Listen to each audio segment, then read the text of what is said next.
Pessoal, vamos falar sobre a situação na Ucrânia, o que aconteceu nas últimas horas na linha de frente, e olha que aconteceu bastante coisa. Ontem começou a contraofensiva ucraniana em Kharkiv, não em Kherson. Aqui em Kherson ela continua, mas começou também aqui em Kharkiv, no lado leste da Ucrânia. E caminhou bastante ontem, impressionante. Vamos falar também do discurso do Putin sobre Russian World, vamos entender o que é esse troço. E essas notícias são as notícias do dia 7 de setembro de 2022 e foram sugeridas por Velho Partizan, Perini e várias outras pessoas. Obrigado aí ao pessoal que sugeriu as notícias. Obrigado a você que está assistindo o nosso vídeo. Se você gosta do nosso conteúdo, por favor, deixe o seu like e se inscreva aqui no canal, né? Pois bem, eu estou hoje com a camisa do Brasil e alguém pode achar estranho porque, afinal, um anarcocapitalista com camisa de país. Então deixa eu explicar de uma vez, eu estou vestindo essa camisa em homenagem ao Brasil, não pela independência, não pelos 200 anos de independência do Brasil, que é a data comemorada hoje, mas simples e puramente por apoio a Bolsonaro e para as grandes manifestações contra o ladrão de 9 dedos, o molusco de 9 dedos, que é a grande preocupação de todas as pessoas aqui no Brasil, é esse cara não voltar. Então daqui a pouquinho eu estou indo para uma manifestação lá em Copacabana com esta camisa mesmo, mas eu continuo como ANCAP desprezando países de qualquer forma, tá? Bom, vamos dar uma olhada como é que está a linha de frente aqui na Ucrânia. E, de novo, a gente teve aqui alguns bombardeios aqui na parte norte da Ucrânia, de novo, sem significância nenhuma, mas a grande surpresa do dia foi aqui em Kharkiv, né? Kharkiv, vocês sabem, é essa cidade grande aqui, é a segunda maior cidade da Ucrânia, e está sob constante ataque. Dá para vocês verem que houve mais um monte de bombardeio em Kharkiv, tudo alvo civil, aquele absurdo que a gente fala sempre. Mas, além disso, Kharkiv também é o nome do estado, né, do Oblast, onde está a cidade de Kharkiv, e ela pega toda essa região aqui, ó, tá vendo essa linha tracejada aqui, ó?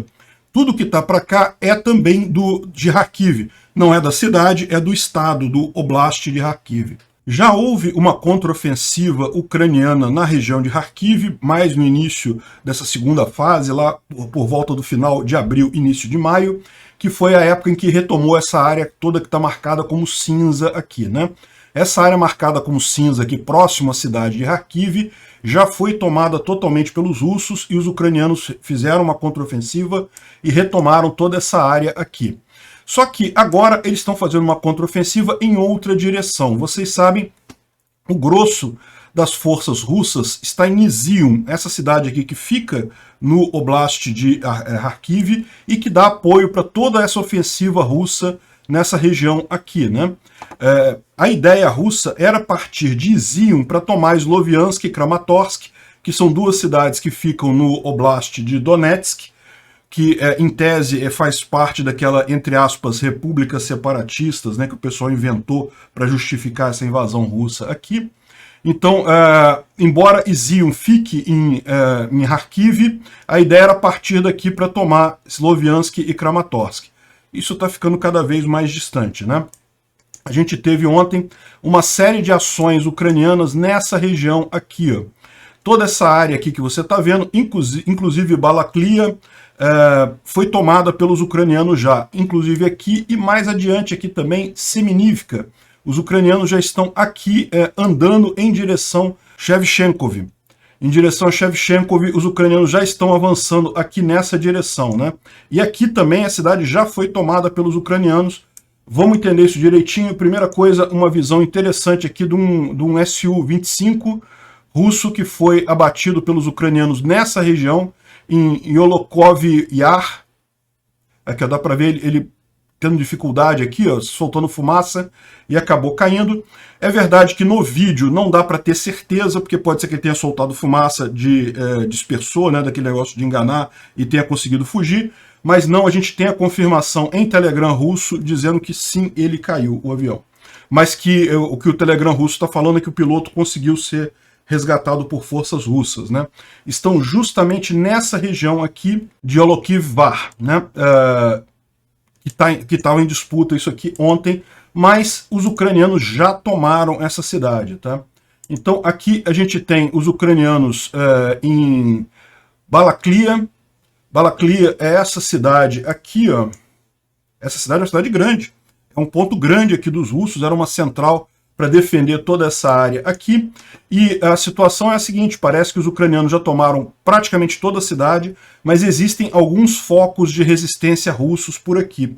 Inclusive porque, a gente vai ver o papo depois com Arestovich, os russos mandaram um monte de reforços para tentar segurar Balaklia, e isso era previsto pelos ucranianos. O que os ucranianos fizeram? Tomaram essa cidade e essa cidade. Então agora Balaklia, todas essas tropas que foram mandadas em reforço para ajudar aqui, estão cercadas por ucranianos, não tem para onde sair daqui, né?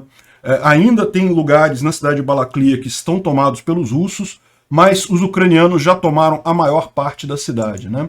Aqui, ó, são os ucranianos andando em Volohriv Yar, que é aquela outra cidade aqui, né? Essa outra cidade aqui que já está nas mãos dos ucranianos, já dá para ver o pessoal caminhando por lá normalmente.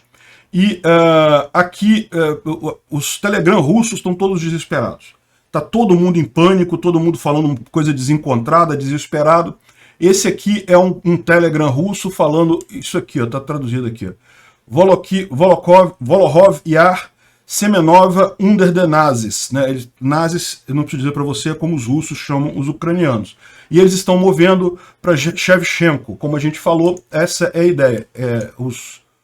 Os ucranianos já tomaram aqui, já tomaram essa cidade aqui de Semenivka e estão caminhando em direção a Shevchenko. E certamente o objetivo último dessa ação aqui é chegar a Kupiansk. Kupiansk, a gente já falou sobre isso, desculpa, essa cidade aqui, ó, Kupiansk.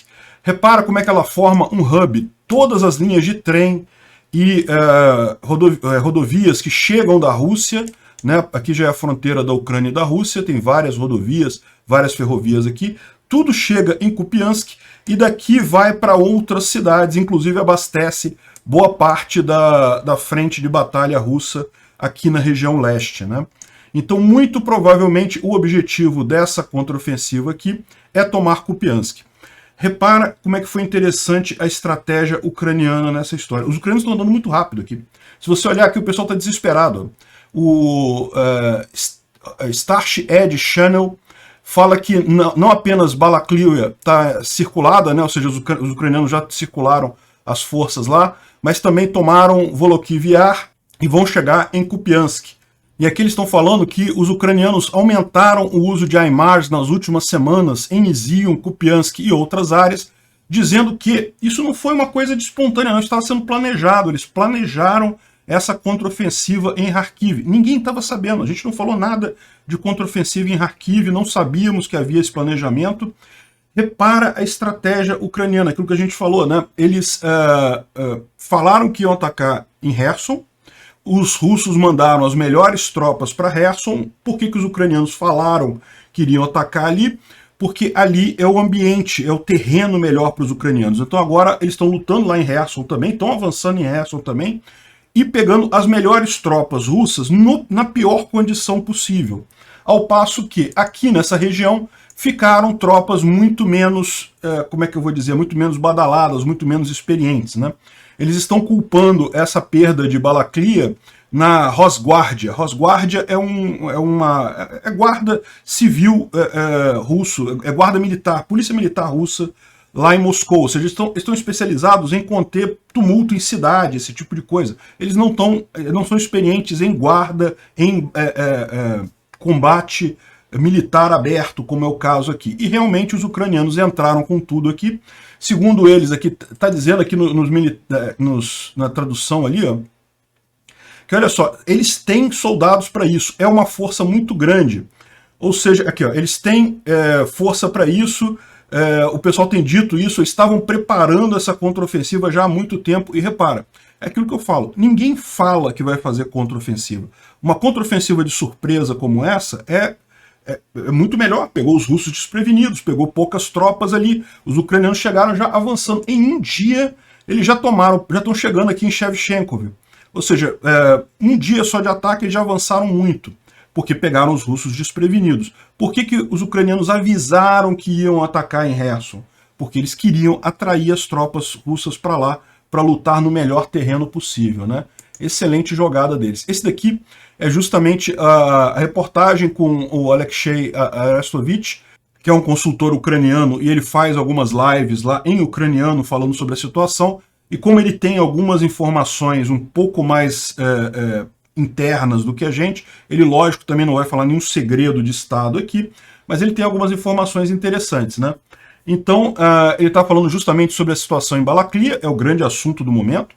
Os russos certamente não esperavam que Balaklia estivesse no jogo, porque é uma cidade grande, é uma cidade assim, grande, é uma cidade relativamente grande, não é uma cidade muito grande, mas a ofensiva ucraniana em Balaklia ameaça Izium, e se a artilharia ucraniana pudesse ser colocada em Balaklia, eles podem chegar até Kupiansk, e esse é o principal problema dos russos aqui. É por isso que os russos estão tão desesperados em perder Balaklia, botaram um monte de soldados aqui, e agora esses soldados todos estão cercados, porque tem ucranianos em todas as cidades aqui que tem rota para lá, né? Ele fala aqui que ainda é cedo para dizer em termos de sucesso no primeiro dia.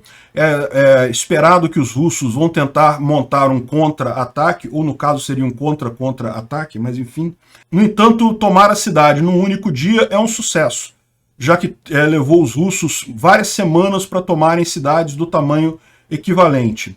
E Balaklia não é o único lugar onde surpresas estão acontecendo, mas apenas aquela que teve mais atenção, né? Em toda a linha onde atualmente os russos estão atacando Bakhmut, em todo lugar do frontline, né, da linha de frente, estão ou parados ou os ucranianos estão avançando.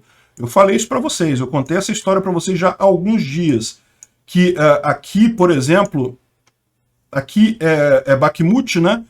É a cidade que os russos queriam tomar em seguida, mas que a gente já está vendo várias situações aqui de avanço ucraniano, que a gente não tem informação oficial, tá, gente? O que a gente tem é mensagem em Telegram, mensagem no Twitter. Então a gente sabe que os ucranianos já pegaram Kodema, que fica aqui, já estão lutando em Semiriya, que é essa outra cidadezinha aqui, próximo daquela usina térmica elétrica que tem aqui em Vulerisk. Aqui também em Soledar, os ucranianos expulsaram os russos totalmente da cidade. Então Soledar, essa cidade aqui, havia um pedacinho dela aqui tomada pelos russos. Pelas informações que eu tenho, os russos já não estão mais aqui. E segundo ele, tem realmente vários lugares que estão avançando. Outro ponto de avanço é aqui em Ozerne, né? E lembra que eu falei com vocês ontem uma preocupação que eu tinha? Ozerne, ok, os ucranianos estabeleceram a cabeça de ponte aqui, ou seja, conseguiram botar tropas lá. Mas isso é preocupante. Por quê? Porque eles estão cercados por tropas russas aqui, ó. Yampil está na mão dos russos, Dibrova está na mão dos russos. Então, se os ucranianos não conseguissem avançar para algum lugar aqui, eles ficariam à mercê dos russos. Só que, olha só, eles já estão lutando aqui, ó.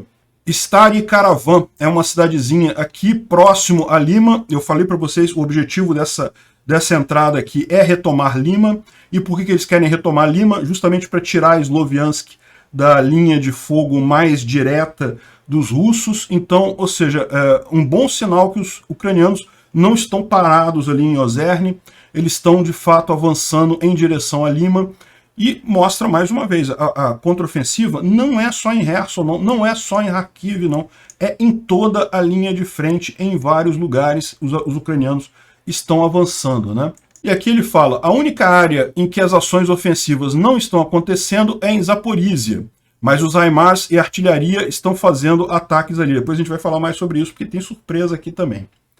E, bom, nas últimas horas, o exército ucraniano atingiu 8 depósitos de munição e 6 headquarters, né? Centros de comando e controle, inclusive um Corps Level HQ, ou seja, um centro grande, digamos assim, um dos principais centros de controle russo na região. Ele não fala qual que foi atingido, mas o Dmitry inclui aqui que provavelmente foi o do 2º Corps que está operando em Kherson, né? Também estouraram também a travessia ferroviária ali em Kherson, 3 agrupamentos de pessoal e 8 posições. Ou seja, isso está acontecendo ali em toda a região, eles estão destruindo o pessoal, né? Bom, houve também ataques russos, principalmente contra alvos civis em Chernihiv, Sumy, Kharkiv, Mykolaiv. Enfim, a gente falou de alguns dos piores aqui, mas tem em mente, é aquele negócio, todo dia tem isso aqui. Teve ataque em Kramatorsk, Sloviansk, teve aqui também em Kharkiv, né? Infelizmente, os russos não cansam de atingir civis e crianças. No frontline de Kherson, os ucranianos capturaram Novovoznezhensk. E eu espero que eu tenha falado isso certo. Essa cidade aqui que foi tomada também. Aí ele acrescenta aqui que a tática usada em Balaklia, lá em Kharkiv, que permitiu eles tomarem a cidade em um dia, não pode ser usada em Kherson, porque por diferença de terrenos, né? Ele não pode dizer qual foi a estratégia, por questão de segredo. Evidentemente eles podem tentar usar isso em outros lugares do frontline, mas não em Kherson. Em Kherson a região ali é muito plana, não tem floresta, não tem nada. Então certamente deve ser algo interessante, vai ser um estudo de caso interessante essa tomada de Balaklia, quando a gente puder saber todos os detalhes dela, né?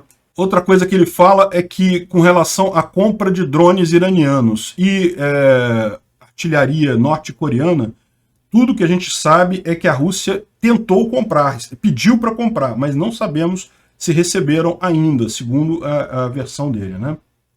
E finalmente ele termina falando que, olha, pode esperar que vem mais muita coisa por aí, essa contraofensiva está só começando agora e ela não está sendo feita de forma atabalhoada, isso foi planejado. E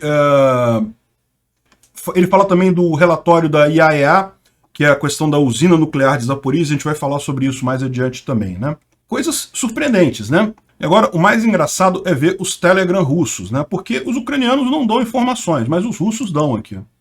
Na frontline de Kharkiv, o inimigo lançou uma ofensiva que eles estão preparando há muito tempo, julgando pela quantidade de tropas ucranianas ali, né? E fizeram o principal ataque na cidade de Balaklia, e a defesa era mantida por batalhões do LDPR, que são aqueles batalhões das repúblicas, entre aspas, separatistas, que supostamente existem ali, né?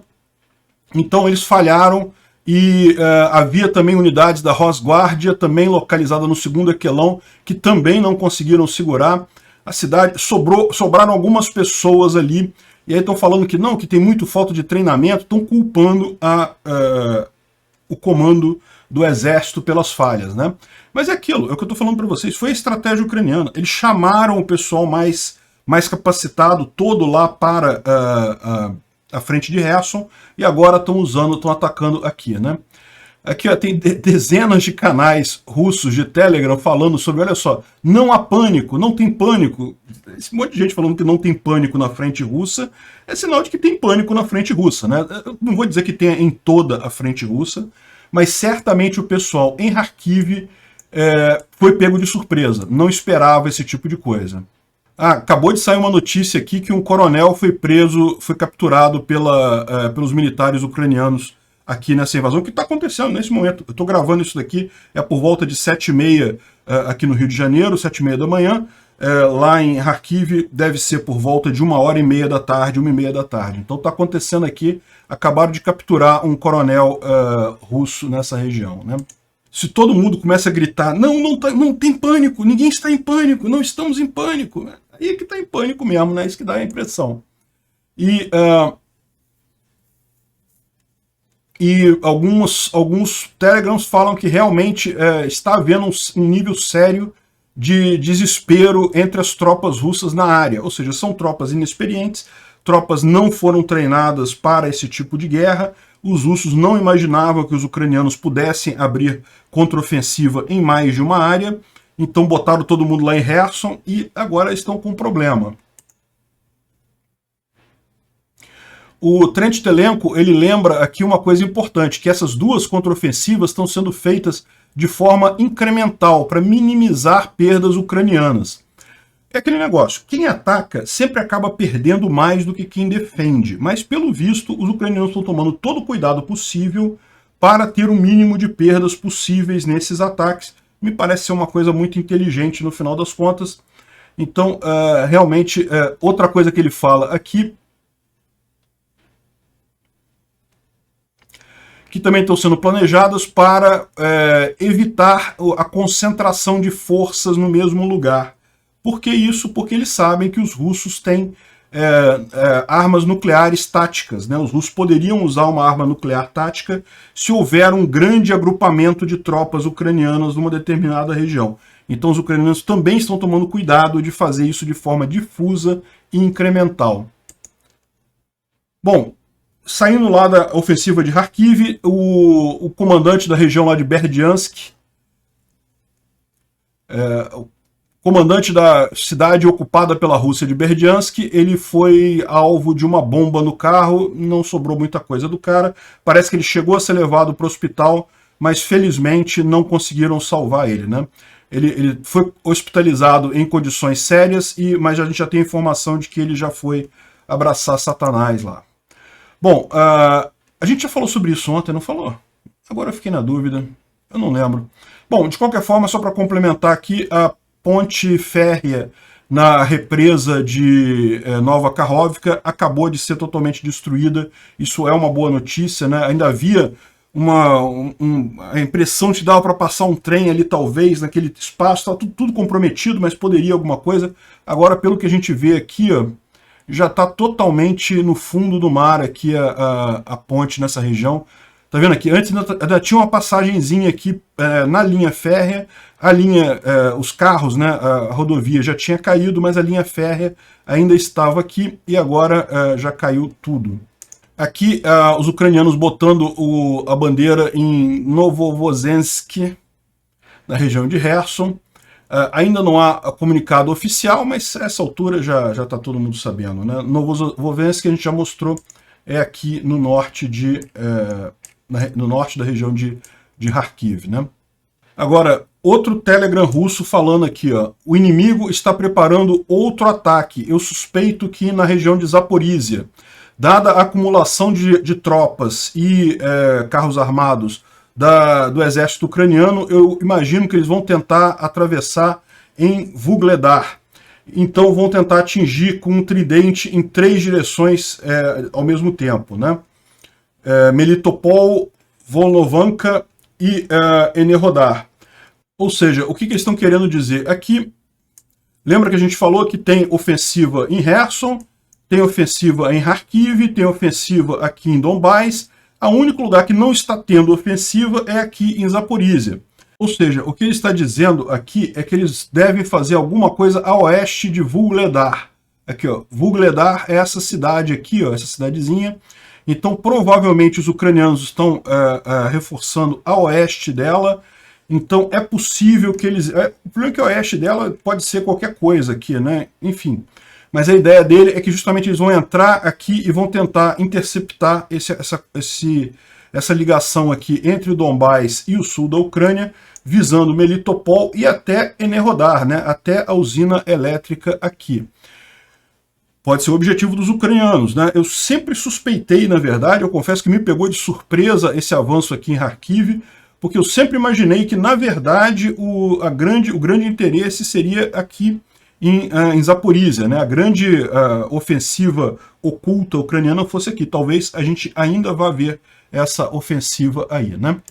Bom, o Instituto para Estudo da Guerra, ele traz como principal reportagem aqui a questão do reporte da IAEA, que foi extremamente favorável à Ucrânia. A IAEA falou que a usina nuclear está em risco, que os russos são culpados disso e que os russos estão usando a usina como posto militar, com não sei quantos soldados russos lá, equipamento e coisa e tal. Então, o que eles vão propor na ONU é justamente a demilitarização da região, ou seja, que a ONU mande uma força de paz que vai assumir a usina, vai controlar a usina até o final da guerra, e Ucrânia e Rússia se comprometem a não atacar naquele local, não fazer nada naquele local para evitar uma tragédia nuclear, né? Eu acho que pelos planos ucranianos, daqui a pouco os ucranianos já estão liberando Enerhodar, mas é melhor mesmo ter essa usina protegida nesse momento, porque é uma coisa realmente arriscada, né? Aqui eles falam também sobre esse relatório, mais de 40 unidades de equipamento militar estavam dentro da usina. Aqui até o Globo falou sobre isso e coisa e tal. O Globo, que adora chupar os russos, também falou sobre essa situação. E repara que ele não fala aqui que claramente os culpados são os russos, né? No relatório fica muito claro que os culpados são russos. Bom, só curiosidades agora. O chimpanzé do zoo de Kharkiv fugiu ontem e foi encontrado no centro da cidade e o pessoal cuidou dele, botou capa e coisa e tal, acabou levando ele de volta para o zoológico. A maior parte dos animais foram retirados do zoológico de Kharkiv, porque é zona de guerra, muitos tiros, muitas bombas, mas alguns ainda ficaram por lá e o chimpanzé deve ter ficado apavorado, acabou fugindo. Enfim, só uma curiosidade aí. Aqui, eu também não sei se eu já falei sobre isso ontem, mas um cartucho usado pelos russos de 64, cara, mais velho que eu, caramba. Um ponto importante aqui, o Putin falou em voltar atrás naquele acordo de permitir a passagem de navios de grãos da Ucrânia. É o que eu falei com vocês, não adianta fazer acordo de paz com o Putin. O Putin só resolve derrotando ele militarmente. Não tem outra alternativa. Ele já está falando aqui que não, vamos pensar em limitar a exportação de grãos da Ucrânia e não sei o que lá. Por quê? Porque estão perdendo a guerra, estão precisando que acabem as sanções, inventaram aquela história toda de cortar o gás que a gente falou ontem, e estão desesperados porque isso não está funcionando, já estão falando em, de novo, fechar a exportação de grãos da Ucrânia. Muito triste isso, mas não tem muito jeito. Russo é assim mesmo.